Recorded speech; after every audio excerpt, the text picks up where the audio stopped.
Hello everybody, here I am today with a new lecture, and this lecture is named Biomolecules. It is concerned with class 11th NCERT biology, and we'll start it today. So, biomolecules. Why do we study biomolecules? Okay, what is the content of this chapter and what is its significance? So first of all, I would like to say that biomolecules is the chapter mainly related to biology, but I'll suggest you that the biomolecules that is mentioned in chemistry, okay, NCERT chemistry, is very similar to this thing. Okay, there's not much difference in the content. So if you want, you can study this chapter and that chapter combined, okay, and the result will be very efficient and easy. Okay, starting straight away, that what is biomolecule? Okay, so before telling you what is biomolecule, I like to talk about chemistry, basic chemistry. We study chemistry, we study elements. Okay, we study a lot of elements. Okay, there are 118 elements discovered and mentioned in your notebooks. Okay, so the entire periodic table is about elements, and there is one particular element which is carbon. Okay, carbon, which has atomic number 6 and atomic weight 12. Okay, the stable isotope. So carbon has a strong catenation property. Okay, it forms bonds with itself very easily and very effectively. Okay, the overlapping between carbon and carbon is very effective. So it forms a large number of carbon compounds. Okay, and that's why we study another branch of chemistry, organic chemistry. Rest of the elements like nitrogen, oxygen, phosphorus, okay, and some compounds that it forms like sulfate, phosphate, okay. So we study these things are inorganic, okay. These things are giving you a basic idea, okay. If you don't know it, basic idea, just that we need to follow through the chapter. So organic, inorganic, okay. This was about chemistry that we study, okay. Elemental analysis. Now the thing is, the elemental analysis of chemistry talks about the basic structures atoms, okay, different atoms like carbon atom, magnesium atom, calcium atom. So what happens in biomolecules? Okay, we are talking about biomolecules. So what does break it? Okay, break it, simple. Biological, bio means biological, and molecules means a molecule, okay, the molecule. So basically the molecule that is associated to the biological system, okay, molecule that is associated with the biological system is known as biomolecule. And what is a biological system? A living system, okay. And there's no criteria for biomolecule to be in a living system, okay. It is present everywhere universally. Biomolecules are basic things which are present everywhere universally, okay. Like it can be a peculiar organism like bacteria, fungi, okay, algae, lichen, okay, microscopic organisms. We can talk about more microscopic organisms like PP yellow, mycoplasma, and you can talk about the bigger organisms, okay, like mammals, apes, birds, or you can talk about the 70% of the animal kingdom comprises of insects. Okay, insects, a lot of insects, grasshopper, cockroach, everything. Okay, everything comes. So all these living systems have one basic thing, okay, at the atomic level, and that is molecule. And that molecule is functioning inside a biological system. That's why it's called a biomolecule. Okay, this was the terminology. Okay, we are not just to give you a basic idea. Okay, now my point is, okay, the earth's crust consists of inorganic elements, okay, along with carbon, hydrogen, oxygen, nitrogen, phosphorus. Okay, so if you study the elemental analysis of earth's crust, you'll find these elements. And the thing is, if you study our biological system to the basic level, the most basic level, you'll find that our system also consists of the same elements like carbon, hydrogen, oxygen, nitrogen, phosphorus, calcium, magnesium, chlorine, sodium, okay, etc. A lot of things. So the basic thing is, whatever it is, a living thing or a non-living thing, the basic constituent is an atom.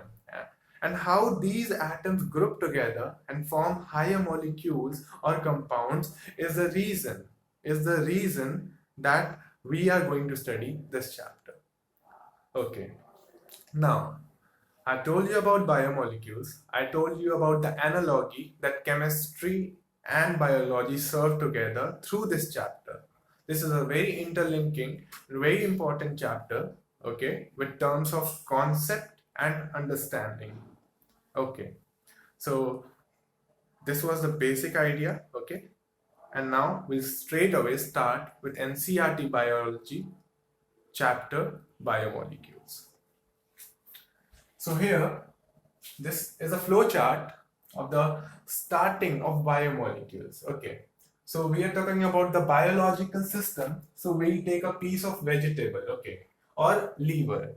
It can be a plant body, okay, or it can be an animal body. It doesn't matter, okay.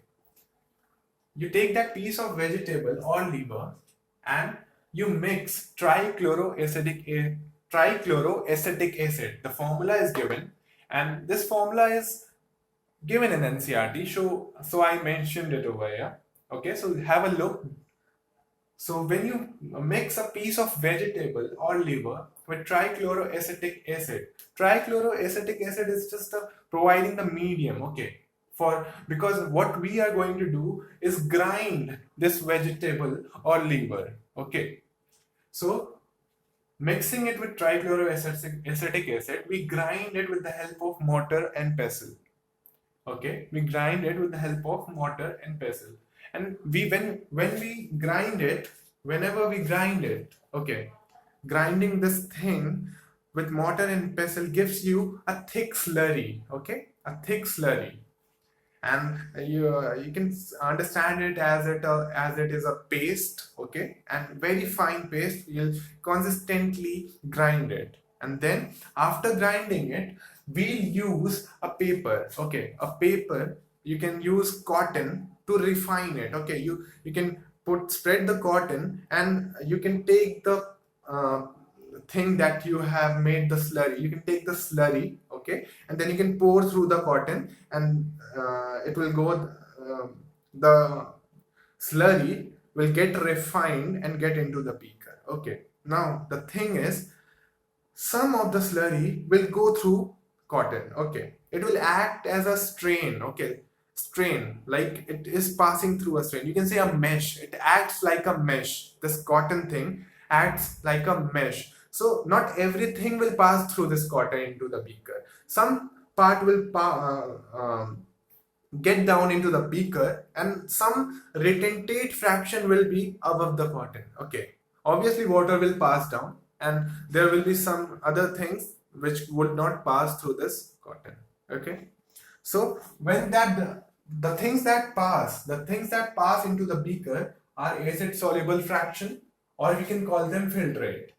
The things that pass through the beaker are acid soluble fraction or filtrate, okay. And things which do not pass, that stay above, okay, the cotton or that strain that we have provided, those are the acid insoluble fraction or retentate. Okay, retentate, as the name suggests. So basically it is insoluble in acid, okay, and it cannot pass, so it stays above, and it's called retentate. Acid soluble fraction passes through, and that's why it's called filtrate. Very simple and easy. Now the things that pass through it obviously might be having an anatomy or the structure which is small, okay, very small, that can pass through it easily. So that's why they are called micromolecules. And things that cannot pass are macromolecules. They are large, big, and cannot pass. They get stuck over there. That's why they are macromolecules.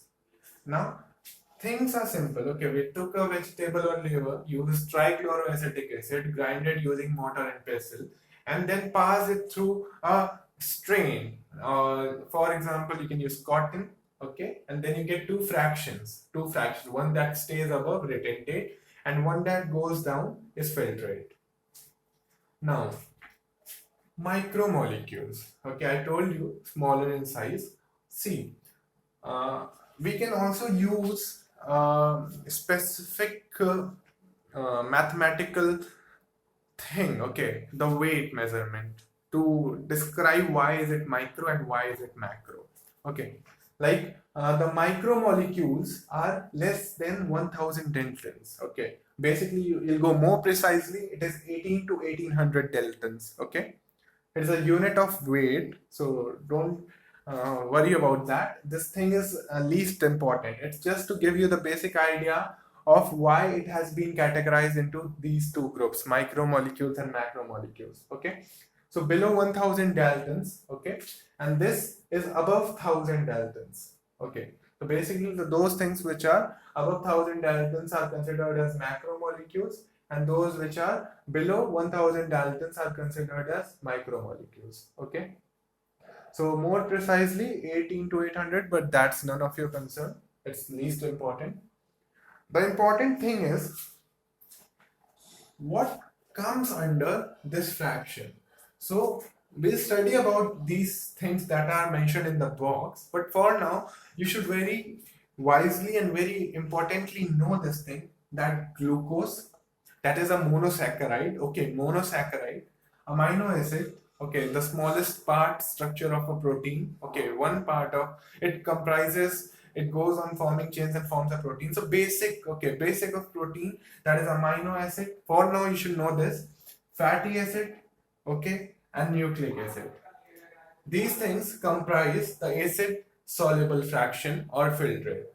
The acid insoluble fraction, okay, the acid insoluble fraction known as retentate, called micromolecules, comprises of polysaccharides. Okay, polysaccharides, name suggests a polymer, so polysaccharides, lipid, proteins, and nucleic acid. For now you should just know that these things are present in this thing, and these things are present in macromolecules. Okay, now you know that. And one more thing, nucleic acid is present in both the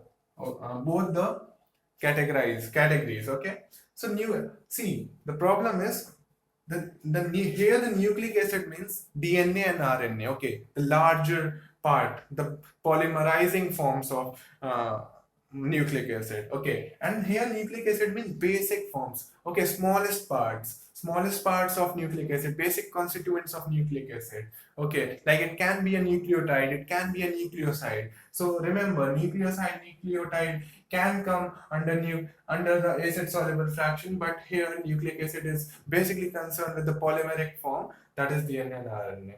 Okay, this is okay, you should know what comes under what heading. Okay, but the important thing about this is lipid. Okay, lipid is very important. Why is lipid important is the reason as we mentioned over here. Lipids are not strictly macromolecules. Now what does this mean? Okay, this is very important. Lipids are not strictly macromolecules. It means that they are macromolecules. Obviously they are under the heading of macromolecules, but they are not strictly macromolecules. Now here is the reason why we call it acid insoluble fraction, why retentate and macromolecule. We call it by three different terms. Here also we use three different terms: acid soluble fraction, filtrate, micromolecules. The reason is the lipid, if we go on terms of size, that's why I have mentioned the size over here, because the size is the reason that will provide the explanation why lipids are not strictly macromolecules. If we go on terms of size, lipid is under this category. If we go on terms of size, lipid is under this category. Okay, in terms of size, lipid is under this category, below 1000 daltons. Okay, so now the reason why, if the weight is below 1000 daltons, why is it called a macromolecule? Okay, Why is it called a macromolecule? That's why I told this is not a very important differentiation. Okay, the important differentiation is the first heading, acid soluble fraction, okay, and acid insoluble fraction.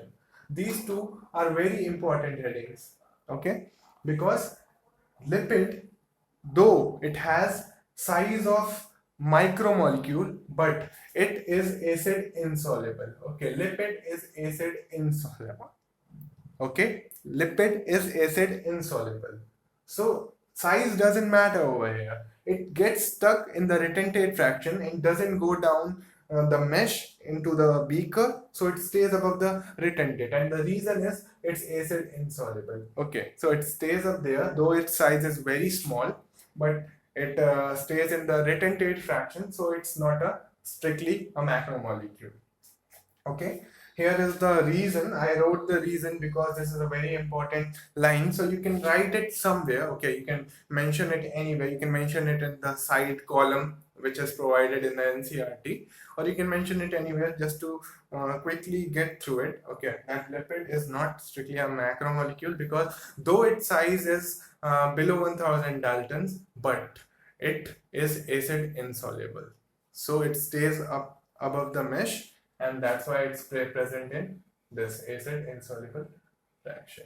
Okay, this was it there, and you can again go through everything. The flow chart is given. Okay, and this was the introduction related to biomolecules. Please go through the board once again.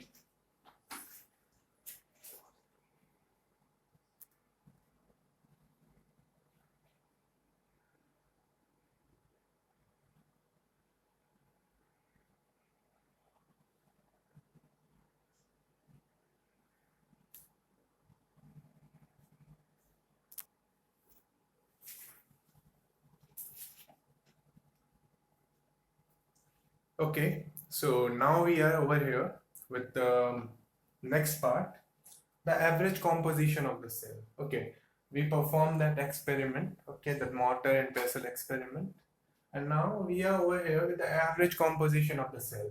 So this is just the data, just to remind you that water is a major component of the cell, okay, and then protein is the other major component after water, which is nothing as compared to water, but it is second most abundant composition of the cell. Water consists 70 to 90%, proteins 10 to 15, then nucleic acid 5 to 7%, carbohydrates 3%. Okay, remember, carbohydrates 3%. Most of us think that carbon containing carbohydrate might be the highest in number, but no.